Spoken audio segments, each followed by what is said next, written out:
Buonasera a tutti, abbiamo appena finito la nostra riunione, la nostra prima riunione inaugurale dell'Associazione Ex Allievi del Barbarigo con il nuovo consiglio direttivo. Vi aspettiamo numerosi alle prossime iniziative. Vi ricordiamo in primis la festa per il 2014 dell'Ex Allievi per il 14 maggio, ma prima sicuramente un aperitivo per un incontro informale il 12 ottobre. Nel quale vi illustreremo tutti i nostri programmi.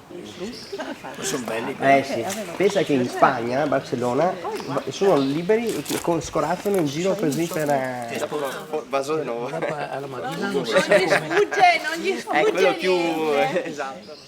si mettono nella biancheria per profumarla. Personalmente io sono legatissima a questa scuola e ho dei ricordi bellissimi, quindi penso che se posso fare qualcosa per una scuola che mi ha dato tanto, questo è il motivo per cui entrare nell'associazione e nel mio caso sono il nuovo segretario del consiglio direttivo, quindi ancora di più un aiuto concreto per l'associazione e per la scuola, perché come ex studenti possiamo fare tanto per gli studenti attuali, per chi studia adesso qui. Il Barbarigo è il posto dove si è creata la mia coscienza. Detto, può sembrare una frase un po' pesante, però è effettivamente così. È la scuola dove ho incontrato le persone che ancora oggi riconosco come i miei formatori. L'obiettivo è quello di riprendere un processo iniziato tanti anni fa e più volte iniziato da tante persone nel corso degli anni.